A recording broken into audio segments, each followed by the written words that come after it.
दोस्तों अडा सिस्टम आजकल सभी कंपनियां अपनी अपनी टॉप एंड मॉडल गाड़ियों में दे रही हैं। अडा सिस्टम क्या है, कैसे काम करता है और क्या आपको इसकी ज़रूरत है भी या नहीं, और अगर इसमें कुछ खराबी आती है तो क्या हम इसको रिपेयर कर सकते हैं या नहीं, ये सारे सवालों का जवाब इस वीडियो में मिलेगा। वीडियो के साथ पूरा बने रहिए। मिलते हैं इंटर के बाद में।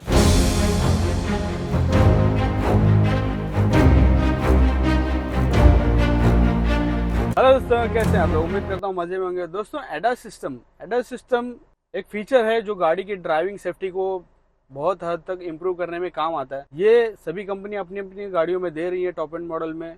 इसका कॉस्ट जो हम गाड़ी लेते हैं ना, उसका 5% कॉस्ट बढ़ के हमको देना पड़ता है। एडा सिस्टम जब भी हम कोई गाड़ी एडास वाली गाड़ी लेने जा रहे हैं तो उसमें 5% जो भी गाड़ी की कॉस्ट होगी उसका 5 से 4 या 5% जो है उसका एक्स्ट्रा कॉस्ट आपको देना पड़ता है एडा सिस्टम वाली गाड़ी के लिए। एडा सिस्टम काम ऐसे करता है दोस्तों, गाड़ी में बहुत सारे सेंसर, रडार और आईडार लगे होते हैं और कैमरा लगे होते हैं, जिसकी वजह से हमारी गाड़ी की जो भी ड्राइविंग कंडीशन होगी, सराउंडिंग एरिया होगा, उसको हिसाब से ड्राइवर को सिग्नल देना, ड्राइवर को असिस्ट करना। यहाँ तक कि कभी कभी गाड़ी अपने आप अपना कंट्रोल ले लेती है, जैसे लेन असिस्ट है या ब्रेकिंग है या ड्राइवर को अलर्ट करना है। ये सारे फीचर एडास सिस्टम में आते हैं। एडास के बहुत सारे टाइप होते हैं, तक 3-4 टाइप कंपनियां निकाल चुकी हैं एडास सिस्टम में।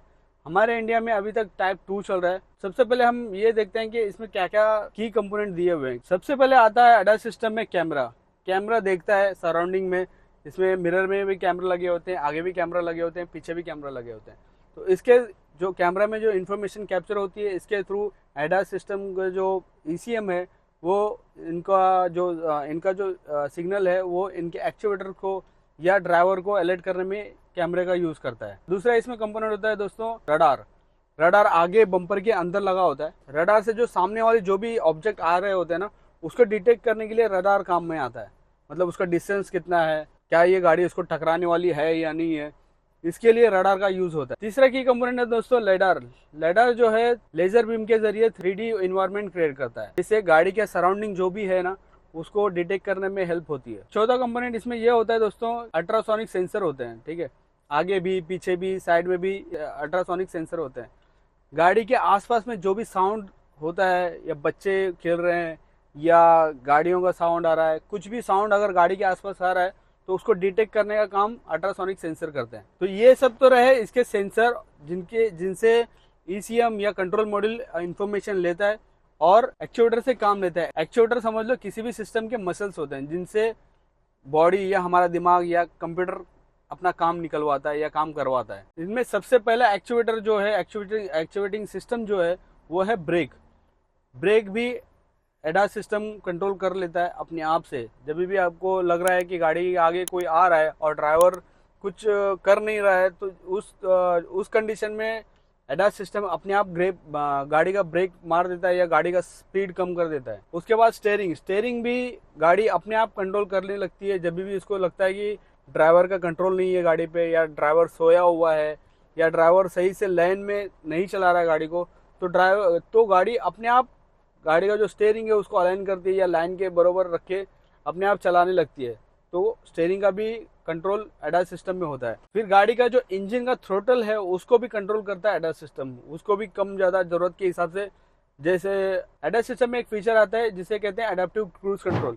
एडेप्टिव क्रूज कंट्रोल ये करता है दोस्तों, जैसे हमने सेट कर दिया है कि 50 की स्पीड से गाड़ी चलनी चाहिए, और सामने जो सिस्टम जो भी गाड़ी या ऑब्जेक्ट आ रहा है उसको एक 3 मीटर या 4 मीटर का डिस्टेंस रख के चलना है। उसी इन्फॉर्मेशन के तहत एडास सिस्टम गाड़ी को कंट्रोल करके गाड़ी का एक्सीलेटर या ब्रेक अपने आप से यूज करके अडेप्टिव क्रूज कंट्रोल में यूज करता है। गाड़ी का इंजन का थ्रोटल है उसको भी कंट्रोल करने का काम एडास सिस्टम करता है। फिर आता है दोस्तों control module. Control module in सारी चीजों का इंफॉर्मेशन लेना और फिर इनसे एक्चुएटर से काम करवाने का काम कंट्रोल मॉड्यूल करता है। जैसे किसी भी सिस्टम में आता है, जैसे इंजन कंट्रोल मॉड्यूल आता है, स्टीयरिंग कंट्रोल मॉड्यूल आता है, एयरबैग मॉड्यूल आता है, एबीएस मॉड्यूल आता है, उसी तरह का एडास का कंट्रोल मॉड्यूल भी अलग से आता है। अब बात करते हैं एडास सिस्टम में क्या क्या कॉमन फीचर दिए गए। मतलब ये इसके अलावा भी कुछ एक्स्ट्रा फीचर हो सकते हैं, जैसे नया कोई टाइप 2 वाले एडास के अलावा टाइप 3 टाइप 4 वाला जो भी एडास होगा उसमें और भी फीचर हो सकते हैं, लेकिन टाइप 2 में या इन सभी एडास में जो कॉमन फीचर होते हैं उनकी बात करते हैं। तो सबसे पहला है adaptive cruise control. Adaptive cruise control जैसे कि मैंने बताया दोस्तों, एडेप्टिव क्रूज कंट्रोल यही है कि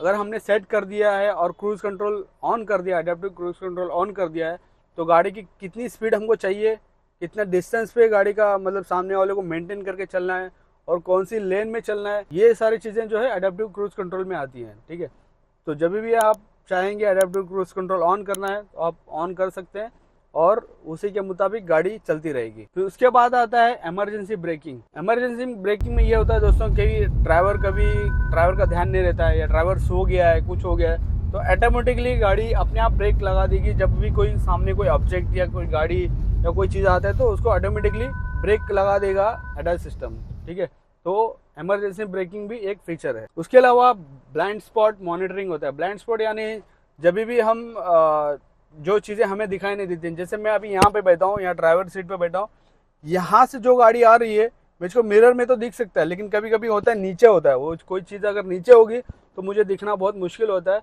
या उस साइड से कहीं नीचे होगा तो वहाँ से दिखना बहुत मुश्किल होता है। तो उस कंडीशन को कहते हैं ब्लाइंड स्पॉट कंडीशन या ब्लाइंड स्पॉट एरिया। उसको डिटेक्ट करने के लिए रडार या एडास सिस्टम यूज करता है पूरा सेंसर को और आईडार को, लडार को या कैमरा को, जो भी सेंसर हमें दिए हुए हैं, जो भी सेंसर एडास सिस्टम में दिए हुए हैं, उनको यूज करके ब्लाइंड स्पॉट डिटेक्ट भी करता है। तो ये एक फीचर है एडास सिस्टम में। उसके अलावा पार्क असिस्ट है दोस्तों, जैसे कि आगे या पीछे का जो भी हम गाड़ी पार्किंग करने जाते हैं तो सेंसर के जरिए हमें सिग्नल मिलता है कि भाई पीछे कोई ऑब्जेक्ट रखा हुआ है, कोई गाड़ी है या कोई दीवार लगी है, कोई भी पिलर है, कुछ भी ऐसी छोटी छोटी चीज़ें भी ये डिटेक्ट करने का काम सेंसर के जरिए एडास सिस्टम में काम आता है पार्किंग के टाइम पे। उसको पार्किंग असिस्ट कहते हैं। ठीक है, वो आगे के लिए भी होता है और पीछे के लिए भी होता है। और इनहांस सेफ्टी मतलब ये होता है कि जब भी कुछ अनयूजुअल होता है या ड्राइवर सो जा रहा है या कभी गाड़ी लेन छोड़ देती है, उसको ड्राइवर को अलर्ट करना या ड्राइवर को किसी तरह से सिग्नल देना या क्लस्टर पे सिग्नल देना, किसी तरह से ड्राइवर को अलर्ट करने के लिए उसको कहते हैं इनहांस सेफ्टी। तो ये फीचर भी गाड़ी में आता है। जब भी गाड़ी में ड्राइवर कुछ गलत कर रहा है तो उसको फटक से आगे स्क्रीन पे या साउंड के जरिए एडास सिस्टम उसको अलर्ट करने का काम करता है। इसके अलावा है दोस्तों इम्प्रूव कंफर्ट, मतलब ड्राइवर अगर एडास सिस्टम वाली गाड़ी है तो इसमें थोड़ा कंफर्ट ज़्यादा फील होता है। जब भी हम हाईवे पे चलते हैं तो गाड़ी अपने आप लेन पे रहती है, गाड़ी इधर उधर नहीं भागती है। जैसे हमारी नॉर्मल गाड़ियाँ इधर उधर लाइन छोड़ के चली जाती हैं, लेकिन ये एडास वाली गाड़ी होगी तो अपने आप लेन पे ही गाड़ी चलती रहेगी, गाड़ी स्टेयरिंग इधर उधर नहीं जाता। ये सारा फीचर भी एडास सिस्टम में आता है। लेकिन फिर ये सारे फीचर होने के बावजूद भी हमें पूरा ड्राइविंग पे अपना ध्यान रखना चाहिए। पूरा मतलब एडास सिस्टम पे भरोसे हम रह नहीं सकते। ठीक है, तो एडास सिस्टम इतना भी इम्प्रूव नहीं हुआ है दोस्तों कि हम उसके भरोसे पे गाड़ी हाईवे पे बिंदास चलाने लग जाएं और सो जाएं या कुछ कर लें। ठीक है, ऐसे भी एडास सिस्टम आए हुए कंपनियां निकाली हैं, जिनमें जैसे टेस्ला वगैरह की गाड़ियां हैं, उनमें सिर्फ मैप दे दो या लोकेशन बता दो, गाड़ी वहाँ पे डायरेक्टली आपको वहाँ पे ड्रॉप कर देगी, यहाँ पे वही अपने डेस्टिनेशन पे ले जाके छोड़ देगी। चाहे ड्राइवर चाहे तो सो सकता है, लेकिन ये सही नहीं है। और मैं सजेस्ट नहीं करूँगा कोई भी एडास सिस्टम की गाड़ी में इतना अच्छा इम्प्रूव्ड एडास सिस्टम अभी तक नहीं हुआ है कि हम उसके भरोसे पूरा ड्राइविंग करने लग जाएं। ठीक है, तो और ख़ासकर हमारे इंडिया में तो ऐसी सड़कें हैं नहीं, ऐसा इन्वायरमेंट ही नहीं है कि हम किसी भी एडास या कोई भी फीचर को इतना सीरियसली लेके यूज़ कर सके। तो एडास सिस्टम पे पूरा भरोसा नहीं हम कर सकते, क्योंकि हमने देखा है बहुत सी गाड़ियां हमारे पास आती है, कस्टमर खुद से ही जो आगे कोलिजन वाला जो फीचर है ना उसको ऑफ करके रखता है। ठीक है, आगे जैसे मतलब कोई चीज़ आ रही है तो उसको ऑटोमेटिकली ब्रेक अप्लाई करता है ना, वो वाला फीचर जो है कस्टमर खुद से ही ऑफ करके रखते हैं।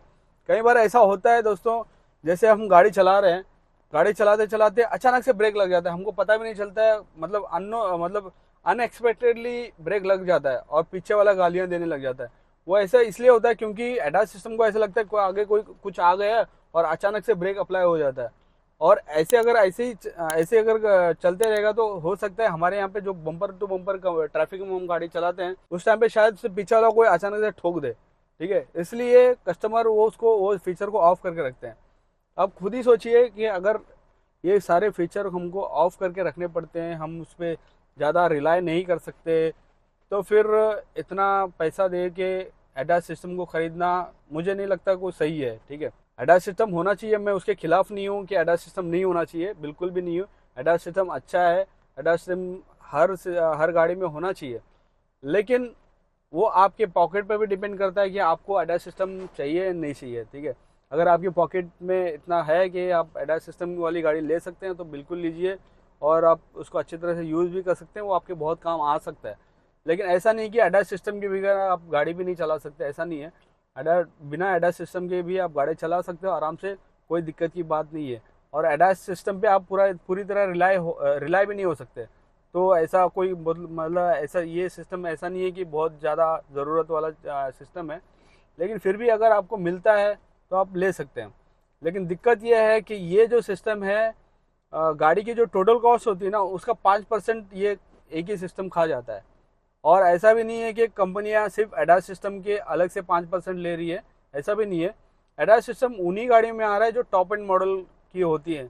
ADAS के साथ में बहुत सारे और भी फीचर हैं जो कस्टमर को कॉम्प्रोमाइज़ करने पड़ सकते हैं अगर ADAS सिस्टम वाली गाड़ी नहीं चाहिए तो। ठीक है, तो आपकी चॉइस है, आपको ADAS सिस्टम वाली गाड़ी चाहिए या नहीं चाहिए। मेरे हिसाब से तो उतना कोई ख़ास ज़रूरत तो है नहीं ADAS सिस्टम की हमारे यहाँ पे फ़िलहाल के लिए। ठीक है, तो अगर आपकी पॉकेट में 70 से 80 हज़ार अगर बच सकते हैं ADAS सिस्टम को ना लेकर के, तो बेटर है कि आप ADAS सिस्टम ना लें। लेकिन अगर आपकी पॉकेट में है पैसे, कोई टेंशन वाली बात नहीं है, तो आप बिंदास लीजिए ADAS सिस्टम, ये आपको काम भी आ सकता है, ऐसा नहीं कि काम नहीं आता है। ठीक है, तो आपकी चॉइस है। अब हम बात करते हैं कि क्या ADAS सिस्टम को हम लोकली रिपेयर कर सकते हैं या नहीं कर सकते। तो आंसर ये है दोस्तों, बिल्कुल कर सकते हैं दोस्तों। आज से कुछ साल पहले हमारे पास BS4 थी, सबसे पहले हमारे पास कार्बोरेटर वाली गाड़ियाँ थी जिनमें कोई सेंसर नहीं, कुछ नहीं। फिर MPF आए, फिर BS4 आया। वो सारे सिस्टम हम कहीं और से सीखे नहीं, करते करते ही सीखे। तो BS4 से अब BS6 आ गया, BS6 भी हम लोग कर रहे हैं। तो ADAS सिस्टम कोई बड़ी बात नहीं है, इसमें भी वही है, वायरिंग है, रडार है, सेंसर है, कैमरा है, यही सब है। और इनमें अगर कोई फीचर में इनमें किसी कंपोनेंट में ख़राबी आती है तो हमें स्कैनर का यूज़ करना है, उसका फॉल्ट कोड डिटेक्ट करना है, पिन पॉइंट टेस्ट करना है, उसके हिसाब से जो भी फॉल्टी कंपोनेंट होगा उसको रिप्लेस करना है। तो नॉर्मल सी बात है, जैसे और भी सिस्टम है गाड़ी में उसी तरह का ADAS सिस्टम है, उसको भी हम रिपेयर कर सकते हैं। जैसे ABS है, एयरबैग है, वैसे ही ADAS सिस्टम है, उसमें कोई बड़ी बात नहीं है, हम उसको भी आराम से रिपेयर कर सकते हैं।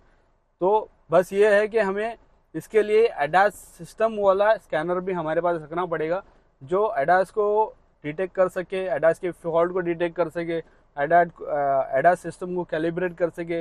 ये सारे फीचर हमारे पास जो स्कैनर होगा उसमें होना चाहिए। ठीक है, तो बस यही था दोस्तों, ADAS सिस्टम क्या है और कैसे काम करता है, और हम क्या इसको रिपेयर कर सकते हैं या नहीं कर सकते हैं, और क्या ADAS सिस्टम वाली गाड़ी आपको लेनी चाहिए या नहीं लेनी चाहिए। इन सारे सवालों का जवाब आपको उम्मीद करता हूँ मिल चुका होगा, और वीडियो पसंद आया होगा। वीडियो पसंद आया है तो वीडियो को लाइक करिएगा, और चैनल पर नए हैं तो चैनल को सब्सक्राइब करिएगा। मैं मिलूंगा आपको नेक्स्ट वीडियो में, तब तक के लिए good bye. Yeah, you know his name, he's the automotive king. Malik Sheikh, master of the engineering scene. With the skills and knowledge, he's the real deal. Malik Sheikh, the master of the automotive world. Teaching engineers, reaching new heights.